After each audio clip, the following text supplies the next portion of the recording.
Howdy, this is Mackenzie Franklin from SideGame LLC here in Colorado Springs, Colorado. One of the benefits of working at SideGame LLC is that I have access to a library with all sorts of brand new awesome games, things that have just recently delivered from Kickstarter, pre-orders, but we also have access to some older titles. And in this video, we're going to be looking at an objective list of the top 10 oldest board games in the SideGame library. So these are going to be ranked based on the 10th oldest all the way up to the absolute oldest, and I'm curious to hear what your thoughts are on these games and what is the oldest game in your current library. Love to hear what you think. Let us know down in the comments below. If you haven't subscribed to the channel already, please make sure that you do. It is the best way to help us grow. And for those of you already subscribed, thank you so much for the continuous support. Let's take a look at the top 10 oldest board games in the SideGame library. Starting off with number 10, we have Bonanza. This came out in 1997. It is a bean trading game where you're going to have to negotiate with the players at the table to try to collect sets of beans. On your turn, you'll be using the beans in your hand to make offers, as well as beans that you'll reveal from the top of the deck. And once you gain them, they'll go in front of you into these large columns. Now, these columns you're going to be able to trade in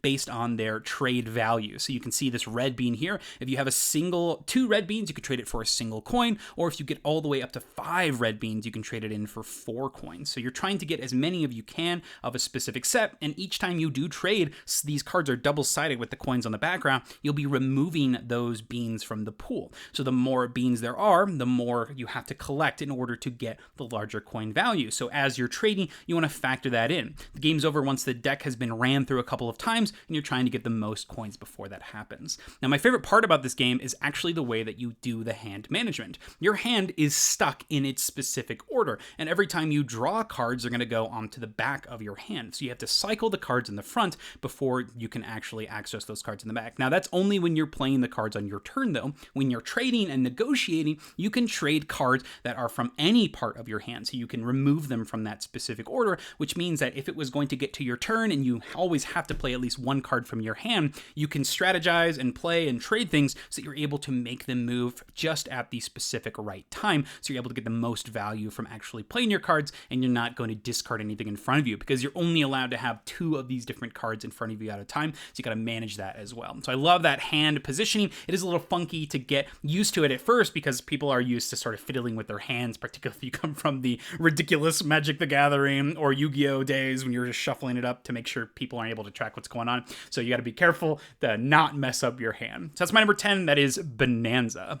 Number 9 goes to For Sale. Also a 1997 game. This has you playing as a realtor. You're going to be doing some house flipping. You're going to be going into rounds, and it's divided into 2 different halves. And in the first half of the game, you are going to be buying properties. So this is going to be a standard auction, and you go until everybody drops out. And when you do drop out, you'll take the lowest value of whatever's in the center there. You'll lose half of any money that you did bid, take that lowest value, and then whoever's remaining spends all their money and then takes this highest value. Pretty simple auction here. But the thing that makes this game special, and my favorite part about it, is it actually has that 2-half structure that works together so beautifully, in particular with the theme. So after you've acquired all these houses, then it's time for the flipping. You're going to use these cards, put them face down, one at a time, reveal them, and whoever has the highest number is going to get to take the highest value of each of these flops. The numbers go from 0 all the way to 15, so you're trying to make as much value as you can based on the spread of cash with your different value cards. So these cards go from 1 to 30, there's 1 of each,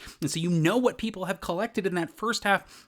And it's up to you to read what they can potentially do and play your cards at the best time possible. You're never sure what that spread of values is going to be, and with different player counts, there's a guarantee or not a guarantee that certain cards will be in there. So it's always a fun time predicting what the other players are going to do and trying to do your absolute best in the process. This entire arc of the game is perfect. I think this is an almost perfect game. This is For Sale, number 9. Number 8 goes to Jungle Speed, another 1997 game. This is a matching speed game, as the title suggests. Every single round, you'll be revealing cards from the top of your deck, one at a time, and looking for matches. And you're not necessarily looking for the color matches, but the specific symbol. So you'll flip a card out, and if there's a match, those players who are matched, or if there's multiple, will go and try to race to grab the totem. Now be careful, make sure you trim your fingernails before this happens, because there is some definite grabbing, and you're going to be reaching for that totem. This definitely can cause a lot of casualties, but the frantic nature of it and that physical presence of the totem makes this one engaging and people pretty engaged as you are looking constantly, scanning the field, looking for those matches. Now, my favorite part about this game are twofold. Now, first off, they have some special ability cards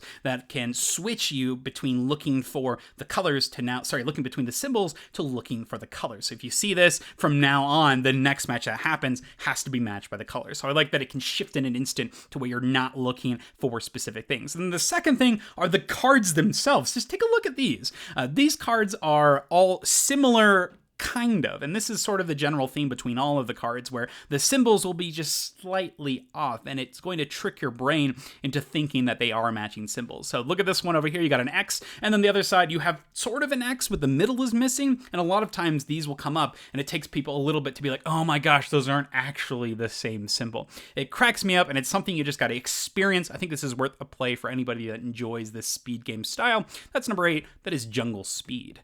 Number 7 goes to High Society, another auction game, this one from 1995, so we're getting a little bit older here, and this has you playing with a set amount of cash, trying to make sure that you are spending it on the most lavish things, getting the most influence points, but making sure that you don't have the least amount of money at the end, because that's going to land you with an instant loss. So you'll be revealing cards from the top of the deck, everybody's using those cash cards, you're playing them in front of you. If you win, you discard those cards permanently, and then you gain the point card in front of you. Game's over when 4 green cards have been revealed, and then you count up the points. Whoever has the most points wins, but if you spent the most money, you automatically lose. Now, my favorite part about this game, though, is the way that they integrate negative auction cards, as it interrupts the flow and really has some tough decision points for you to make. So sometimes when you play, you're going to reveal one of these cards, like this faux pas here. This faux pas says that you have to discard one of your point-scoring cards, and if you don't have one already, you keep it in front of you, and you'll lose the next one that you grab. I love this. This changes the way, because you don't want this card. So instead of bidding money to take it,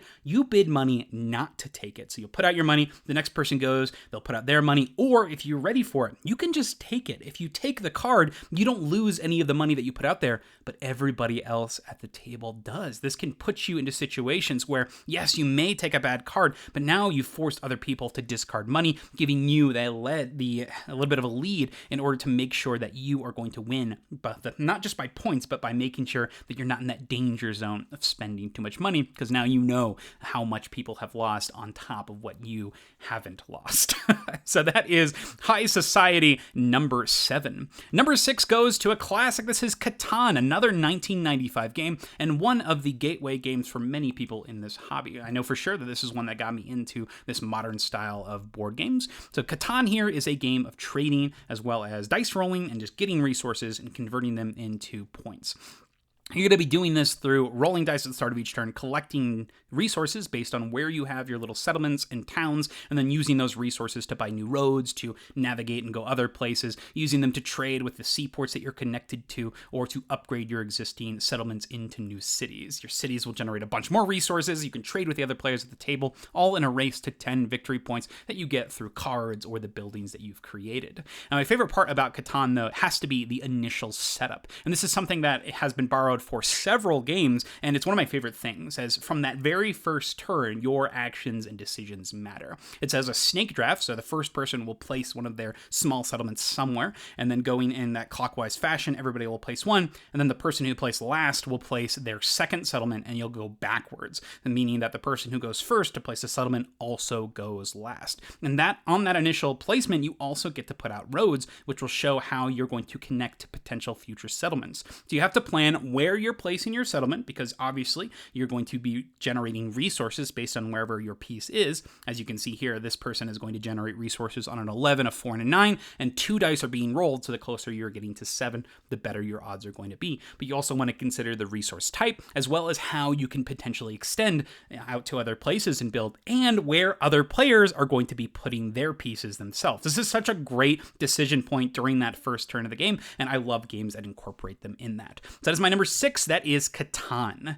My number 5 goes to El Grande. This is another 1995 game. What a year. El Grande has you playing as Castillos and Caballeros as you're placing out influence out into this map, trying to appease the king piece. So every single round, you'll be using action cards, drafting them, using power cards to take cards in a specific initiative order, and then with those cards, it's going to allow you to gain a special ability, but also place your Caballeros into these different regions of Spain. So once you place them there, you're able to manipulate the different things in order to generate points at the end of 3 rounds. At the end of 3 rounds, you're going to score each of these areas, and you'll get points based on whoever has the majority. This is a clear area control game where you're trying to manipulate things into your favor. But my favorite part about this game, aside from the drafting and just the smoothness of it, has to be the Castillo mechanism. So there's an area on the board, this tall castle, where every time you generate and you can deploy people, you can instead place them into the Castillo. And the Castillo is its own scoring area, so you'll get points if you have the majority in there. It is hidden, however, so you do have to have a little bit of memorization to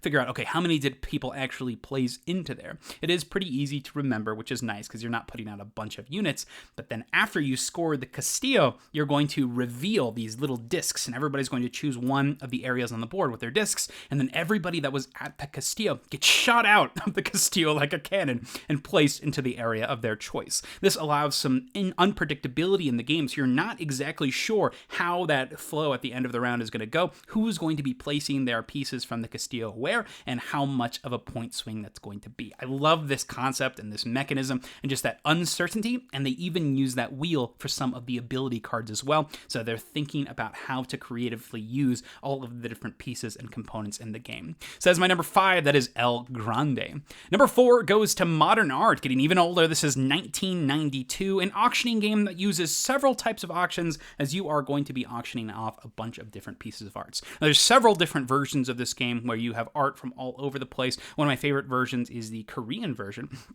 as you have awesome metal coins. I think this one is actually the Spanish version, if I'm correct. Let me look really quick. Yep, this is the Span version. Thank you, Moises Miranda, for the picture. And we're looking at the picture here, but the main concept of this game is you are trying to make the most money by auctioning off art, as well as investing in art that is going to be worth a lot. So every single round will have players putting cards in front of them, being the auction master, running an auction, and then they get the money if other people buy the painting. Now, there's different types of auctions, as mentioned before: one-time auction, standard auction, as well as a double painting auction where you do one of the other auction types, but you're auctioning for 2 paintings at a time, so it can give you lots of value. But the big thing, the reason that you are playing specific cards and what may determine their value, is actually my favorite part about this game. When you put out cards at the end of the round is over when I believe there's 4 or 5 specific color card, you take a look at who is the most popular artist at the time, who has the most different paintings out, and that person is going to get a value assigned to them. As you can see here in this second round, this red artist was the most popular, with blue with 10, and then yellow with 20. And those values stay from round to round, and then those paintings will be traded in at the end of the round for whatever that value is. And so you're trying to make sure that if you have a lot of a specific color card, you're making sure that that artist's value just keeps going up and up, so you can get the biggest bang for your buck, or maybe even trick people into picking up paintings that aren't actually worth anything, that maybe have the promise of doing so. There's a certain distribution of these different artworks, as well as just the arc of the game goes, you know that some of the art has been played, so there's less of them in the deck, so you're always trying to predict what's going to be going up, what's going to be going down, and if you are able to play that last card, you trigger the end of the round immediately, so is it worth going for the money, or making sure that that end of the round triggers? I like the timing in this one. That is Modern Art number 4. Number 3 goes to Balderdash. This is even older, 1984. This is a guessing game where you have one player who is going to have a prompt. They'll roll a die to get the category of the prompt, and then that prompt is going to have some sort of thing that people at the table must pretend to know. Now, what do I mean by this? I think the best way is to just look at one of these cards. So, for example, Weird Words Ambrosia. That's the category you roll. That means that the person who rolls it is going to look at the back of the card, and it actually tells you the definition of ambrosia. They'll place it into a pile of answers, and then everybody else at the table is going to write what they think the definition of ambrosia is. Then everybody shuffles up these different cards, and then whoever saw the answer will read them one at a time. Everybody else is going to guess what they think is the actual answer. So not only are you trying to deceive the other players, because if you can fool them, you get extra points, but try to figure out what exactly the actual word is. And this is a game that gets a meta that develops around it as you start to write how the game writes. And based on the addition of the game, you can start seeing the vernacular and the word usage that the game is using, and you can start making your answers sound like it. But sometimes these answers are drastically different between and use different word choice, so it's kind of funny because you're trying to pretend to sound something and the game does something else. I love this concept, the weird facts that you get to learn as you play, and that's got to be my favorite thing about this game is the hilarity that comes out of these answers and what the game and what the players are writing. The creativity is coming from the players, and it's all fueled by these wonderfully written prompts. Now, one of my favorite categories for this is the Marvelous Movies category in this new printing. I'll leave a link in the description below so you can check it out. But they'll have these titles of movies that are real movies from, I think, at least 50 or 60 years ago. And these movies just have some of the wildest plots. And some of them you'll listen to and be like, wow, I actually want to go see that. That sounds like a pretty great film. So that's the new version of Balderdash number 3. Number 2 goes to Masterpiece. This is 1970, another art auctioning game. Go figure, similar to modern art, where you play as a rich, influential person who has come to an art auction, but you're not sure exactly the values of everything. Now, this is a classic roll and move game. You're going to be on this outer wheel, rolling dice, moving to different spaces, gaining money, but also potentially participating in auctions. Now, these auctions are started when you land on the space to do so. It's either the bank that's going to start the auction, or maybe you can auction off one of your paintings. And these different paintings are going to be a combination of the painting itself plus a randomized value. So every time you play, you're not sure what painting is worth what. They could be from $1 million all the way down to a forgery that's worth nothing. And so if you own the painting, you get to look at the value of that painting, and then you have to determine what your starting bid is going to be. You can make sure that you're able to track which paintings go to where, and I like that you get that familiarity of those specific classic paintings to the values. And my favorite part about this game, though, is definitely that pairing. I love that you can understand the distribution of the paintings. There's a card that tells you how many of each there are. People are going to be selling them during the game. So if you do get a high value painting, you can definitely sell it right away and make sure you get that giant value. And then there are also ways that you can sell things that are worth nothing just for a set amount of money. So trying to manipulate these paintings that you're getting, trying to push them off if they're not worth much, or trying to keep them safe if they are worth a lot. Fun one here. This is number 2, Masterpiece. But number 1, the oldest game in our library, is Crokinole. 1876, this dexterity flicking game has you trying to get your pieces into the center of a map. You'll be flicking a piece, trying to get in the middle, and the closer you are to the middle, the more points you get. Now, when it's your turn, you got to make sure that you're getting into the middle if nobody's there, or if there are enemy pieces there, you have to hit at least one enemy piece. Otherwise, your shot is invalid and it'll get removed. So you got to be careful when you're flicking, get that aiming just right, try to get those angles, and definitely make it into the center. Now, my favorite part about Crokinole has to be the way that the game changes as you play, as well as the team play and just the factors of anything can happen. And now, playing on multiple boards, we just played this last FrankCon, the different play experiences that can come from different boards, different players, and just the combination of it all. So whenever you flick something, you're trying to push it to the center. The game encourages you to have this interaction, to hit other pieces, so the game state is constantly changing. You're either getting into the middle, you're hitting something is adjusting, but it's all congregating to that center. I love this concept. Another thing I love about this has to be the fact that when you if you hit a piece, even if you're not particularly the best player in the world, you are going to impact the game in some way. Something can happen. You can hit a bumper and something might go in a way that you don't expect and can lead to some amazing stand-up moments, cheering all around. I love the camaraderie that comes from this game and the team mode, the balance of players that you can match with different people, and how these shots will go through and everyone's on the edge of their seat and how it can all move and change in an instant. Gripping game, incredible experience. This is Crokinole, the oldest game in our library. And that's it. That's the list. Those are the top 10 oldest board games in the SideGame library. What's the oldest game in your library? Which of these games would you like to try? Which of them have you tried? And what do you think about these games in general? I'd love to hear what you think. But thank you so much for watching SideGame Strong.